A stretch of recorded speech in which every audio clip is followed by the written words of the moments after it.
137 years ago, Eureka College was founded to prepare young men and women for lives of service and leadership. 10 years ago, the Ronald W. Reagan Scholarship Program was established at Eureka College to recognize those same important qualities of leadership and service. 64 years ago, when Ronald Reagan entered Eureka College,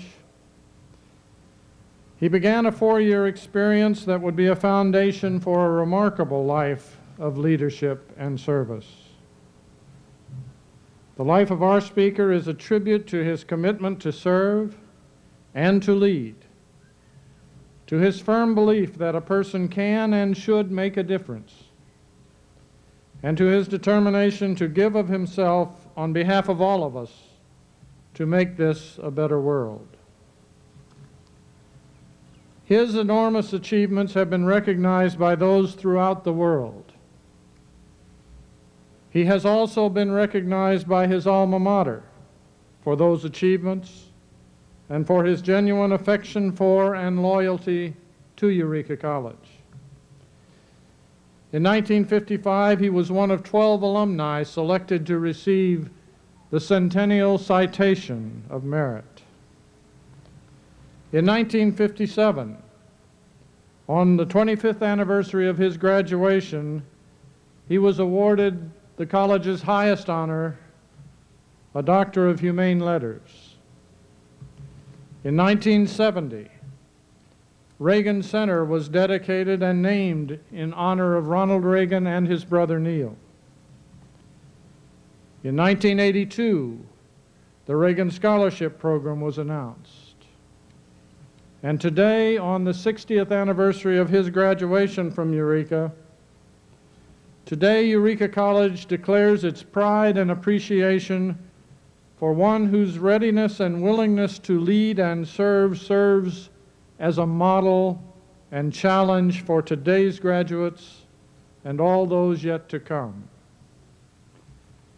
Ladies and gentlemen, it is my great honor and deep privilege to present to you for the commencement address the 40th President of the United States, Ronald Reagan.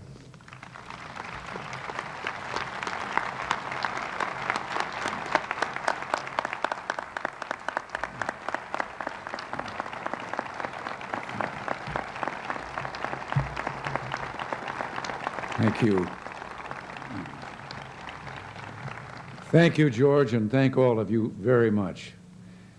I haven't heard such applause, well, the day I told the Washington media I was leaving town. I'm not sure who cheered the loudest, them or me. It's great to see so many of you here today. Most of you are probably about 21 or 22 years old. I've got suits I'm wearing that are older than that. It seems like only yesterday, well, not exactly yesterday, that I was 22 and was sitting on the front porch talking to George Washington about things.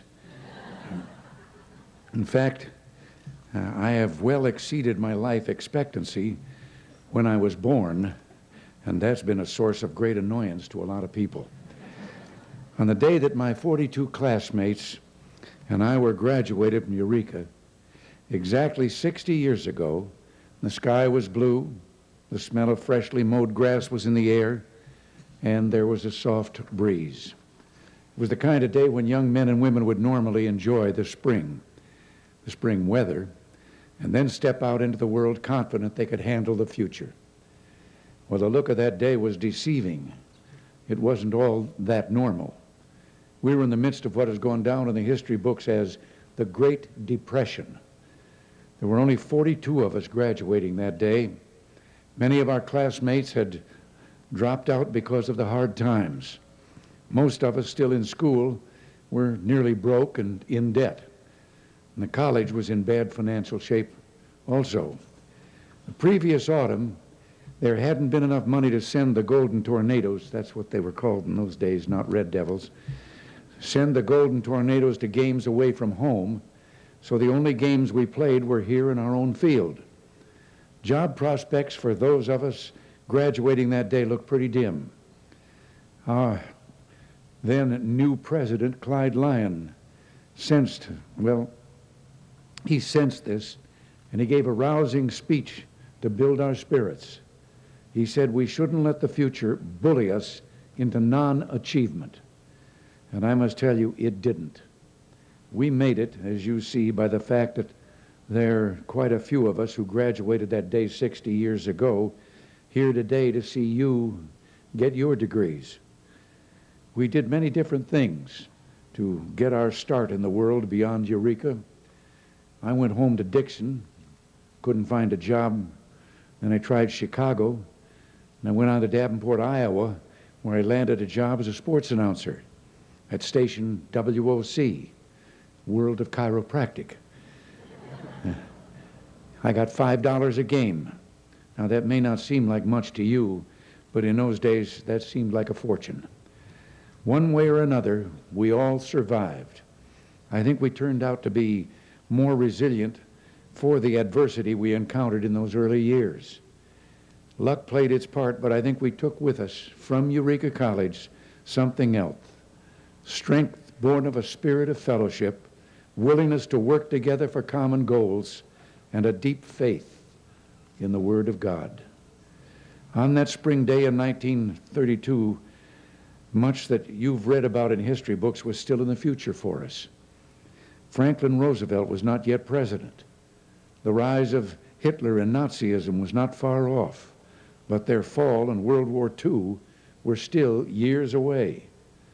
So were television, computers, fax machines, CAT scans, jet planes, and nuclear weapons. And so was the tearing down of the Berlin Wall, free elections in Nicaragua, and the subjugation of Central and Eastern Europe by an evil empire. And of course, so was the demise of that empire. Still, a Frenchman was absolutely right when he coined the phrase that translates to, the more things change, the more they stay the same. Take your own situation. Lately, you've been thinking a lot about the future. You're probably asking yourself such questions as, what kind of a job will I get? Am I choosing the right career path? Will I regret it in 10, 20 years from now, or will I be happy?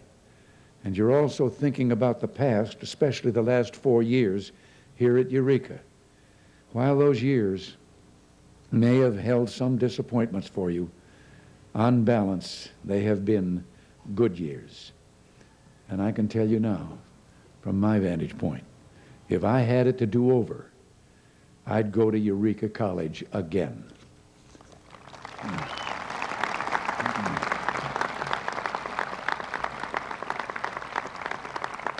Now, chances are that you're sad because they're coming to an end. You don't want them to end. And that's perfectly understandable. We didn't either back 60 years ago. These days, with companies in many fields downsizing, your biggest concern about the future may be focused on finding a job, period. I can appreciate the feeling. That was a preoccupation of ours, too. There's much to be said for setting priorities one at a time. The late, great British statesman Winston Churchill put it eloquently when he said, "It is a mistake to try to look too far ahead. The chain of destiny can only be grasped in one link at a time." He had in mind that fate of nations. Right now, your first concern has to be the fate of just yourself. If you don't have that job lined up already, don't lose heart. You'll get one, although it may not be your dream job. If it isn't, don't wring your hands in disappointment. Instead, give that job everything you've got. Be the best at it that you can possibly be. And by doing so, you'll earn respect, including self-respect, and you can take time to plan ahead toward the next step in your career. Now, as you think about your own future, there are some pitfalls to avoid. They come under 3 headings: too much planning, too little planning, and letting complacency set in along the way. As far as too much planning, I'll give you an example. Once I heard a young man describe his life's plan. He was just a couple of years into his career, and he had everything figured out. He was going to spend the next 5 years doing what he was doing. Then the 5 years after that, moving on to the next position. And the next 5 years, something else again, and so on. Each 5-year segment represented a methodical step up the corporate ladder. I don't know if he ever made it, but I do know that other than frequent trips to the copy machine, he was in for a really dull life. The opposite of that fellow was a person who was seduced by one particular aspect of youth, which is it looks as if it's going to go on forever. For the person who's seduced by this temptation, the future seems to be something that will take care of itself. So he or she bobs like a cork in the river of life, not setting any goals and thus never achieving any. One day this person reaches 40 and realizes he or she hasn't gotten anywhere towards satisfying the dreams of youth and isn't going anywhere now. Thus the seductive promise of endless youth has turned out to be a hollow one. Now, I'm not suggesting you should close the door on youth because you're graduating from college today. Heck, I certainly haven't, and I'm old enough to be your father, or his father, or maybe even his father. No, you should enjoy youth while you have it, still keeping in mind the fact that maturity is a matter of becoming comfortable with yourself and dealing reasonably with the world around us. As time moves on and circumstances change, I mentioned complacency as another pitfall to watch for. It sets in when you think of happiness as a fixed condition. You may have heard someone say something along these lines, quote, "Once I make a certain amount of money, I'll be able to afford everything I need. I'll be content," end quote. Well, that person, if he or she stops there, will be wasting talent and energy that could be put to use helping others or helping the community, thus gaining an even greater sense of personal fulfillment. Setting interim goals is important, of course, but don't let them become ends in themselves. It's better to stay a little restless each time you reach one of those goals. Push yourself to reach them, be courageous, and reach for your dreams. Which reminds me of a story. At my age, everything reminds me of a story. A very wealthy man bought a huge ranch, and he invited a lot of his closest associates to come out, visit him, and see it. And after touring many acres of mountains and rivers and grasslands, the owner brought everybody back to the house for lunch. Now, the house was a spectacular mansion, and out back was the largest swimming pool you've ever seen. The strange thing was, however, that it was filled with alligators. The owner explained them by saying, "I value personal courage more than anything else. Courage is what made me a rich man. In fact, I think that courage is such a powerful virtue that if anybody is courageous enough to jump in that pool, swim through those alligators, and make it to the other side, I'll give them anything they want. Anything. My house, my land, my money." Well, of course, everyone laughed at the absurd challenge and proceeded to follow the owner into the house for lunch. And suddenly, they all heard a splash. Turning around, they saw this fellow swimming for his life across the pool, thrashing at the water as the alligators swarmed after him. And after several death-defying seconds, the man made it, unharmed, to the other side. The rich host was amazed, but stuck to his promise, saying, "You are indeed a man of courage, and I will stick to my word. What do you want? You can have anything, my house, my land, my money. Just tell me what you want, and it's yours." And the swimmer, breathing heavily, looked up at his host and said, and forgive me for a profane word, "I just want to know one thing. Who the hell pushed me in that pool?" Well, seriously, perseverance and courage are important ingredients for a successful future. A future that may bring surprises, uncertainty, good news, or initial disappointments awaits you, beyond the world of our alma mater.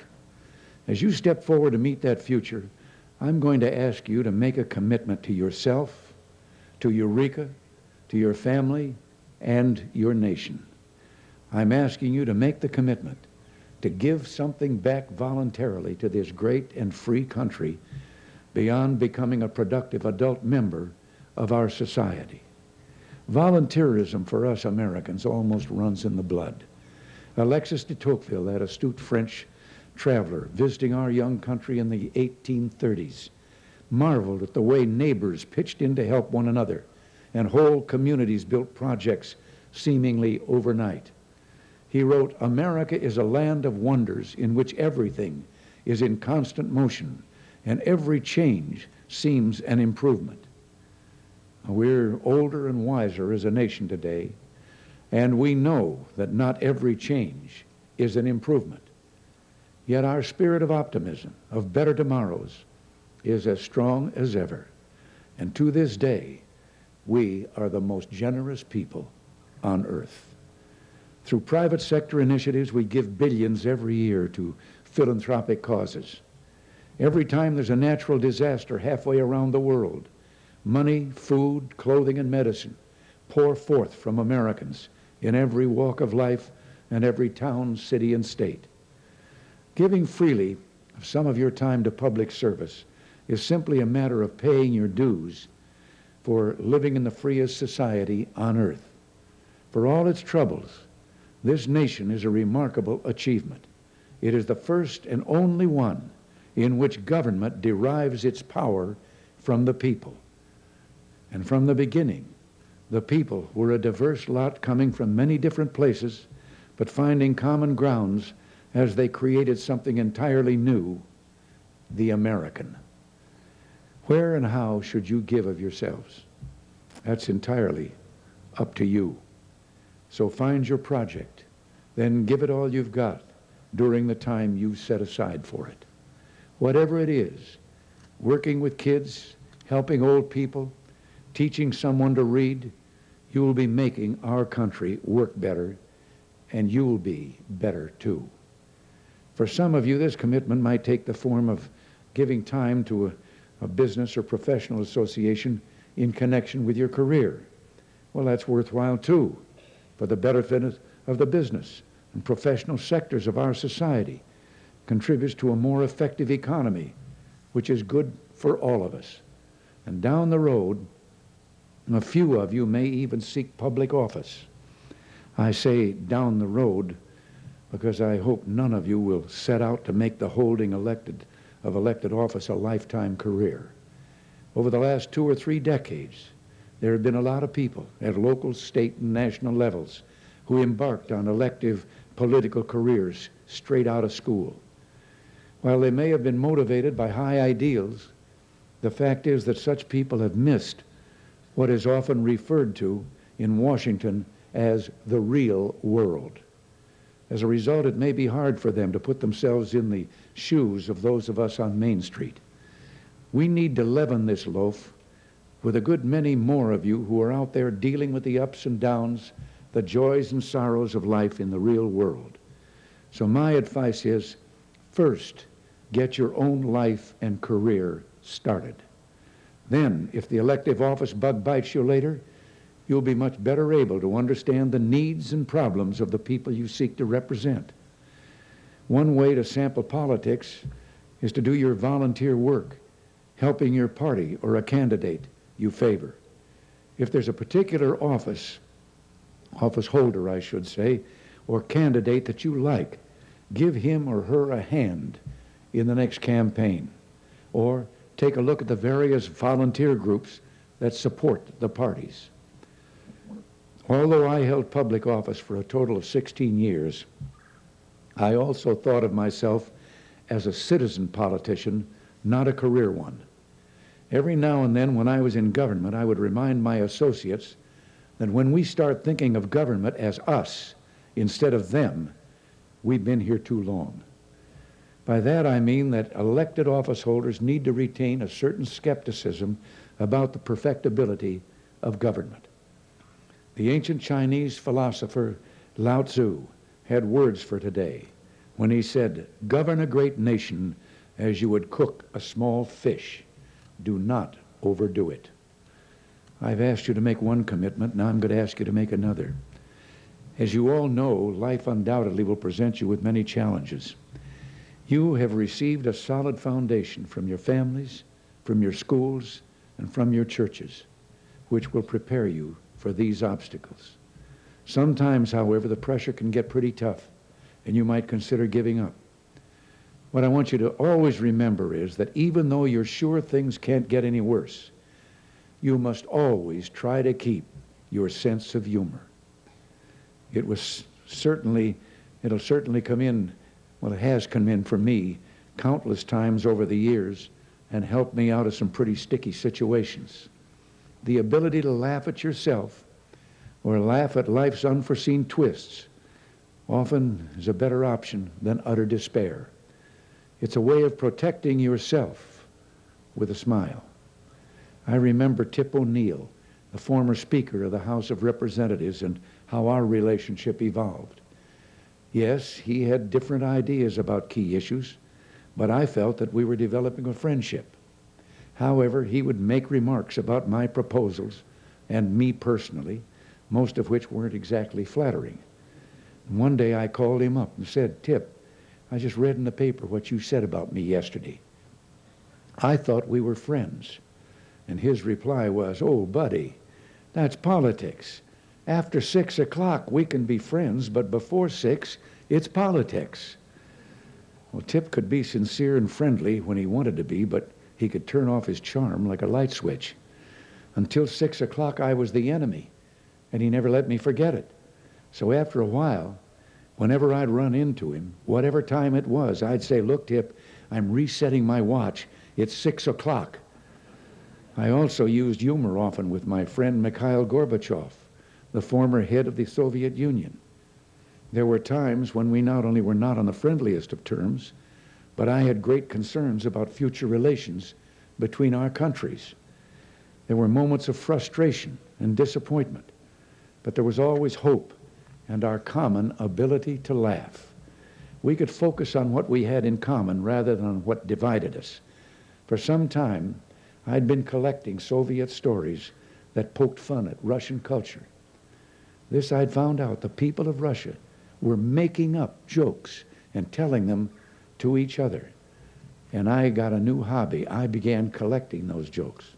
People in our embassies would hear one and send the word to me. I could recall one, I think.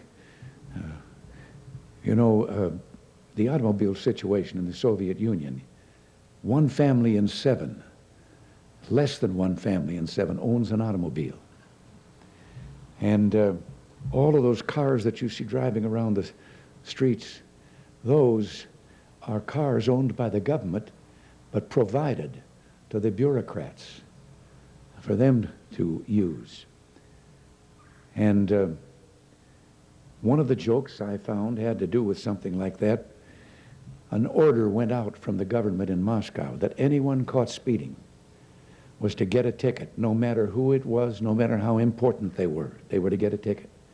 Out on the highway outside Moscow were 2 motorcycle policemen, and they were there and talking about things, and Gorbachev came out of his dacha, his country home, and he started toward his limousine and driver.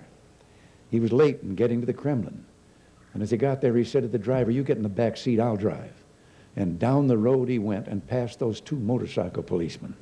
One of them took off after him. And in a short time, he's back with his partner. His partner says, "Well, did you give him a ticket?" And he says, "No, sir." Well, he said, "What?" "No, he was too important." Well, he said, the card said that we were to do it no matter how important they were. No, he said, not that. Well, he said, "Who was it?" He said, "I couldn't recognize him, but his driver was Gorbachev." I had found out that most of those bureaucrats didn't get to hear the stories that the people were talking about, so I was surprised at this one, but I got a belly laugh out of him. Now, there was another one of another type that was based on the nature of that freeless system over there. It was evening.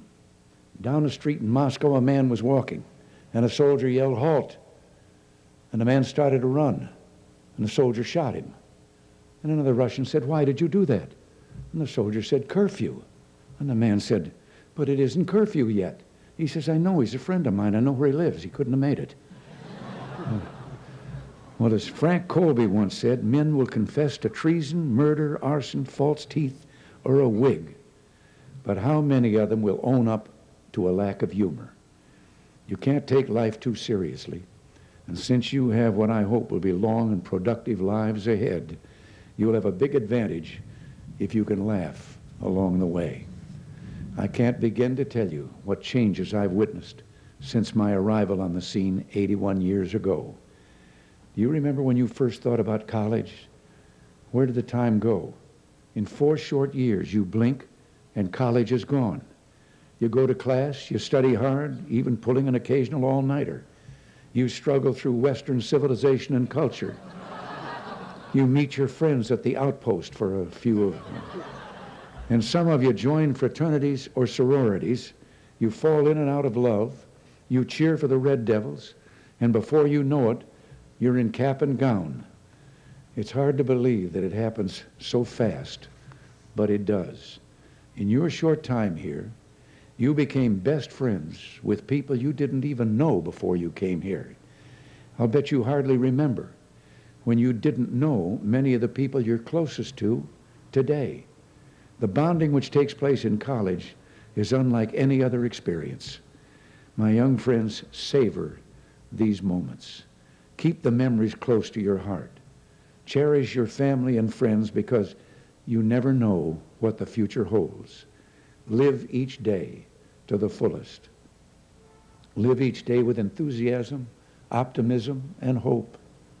If you do, I'm convinced that your contribution to this wonderful experiment we call America will be profound. Soon we will all come together in the ivy ceremony. Holding the vine together, we will be reminded that Eureka will always be a part of us. As the dean cuts and gives you your piece, it will symbolize your separation from Eureka physically, but not in your heart. For it's there that fond memories steadily will burn. Many speakers conclude their addresses with profound quotes from great historians. But if you'll allow me, I'd like to leave you with this. When I was in the White House, Nancy and I traveled to Ireland, the land where my father's father had his origins.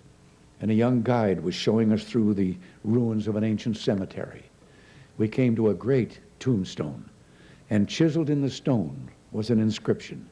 It read, "Remember me as you pass by, for as you are, so once was I. But as I am, you too will be. So be content to follow me." And that was too much for some other Irishman who had scratched in the stone underneath. "To follow you, I am content. I wish I knew which way you went." Thank you all very much. And congratulations to you graduates, to all of you.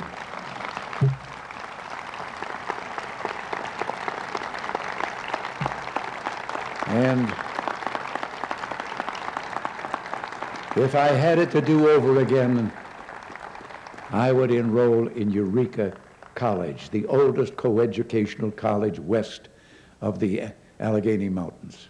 Thank you all very much.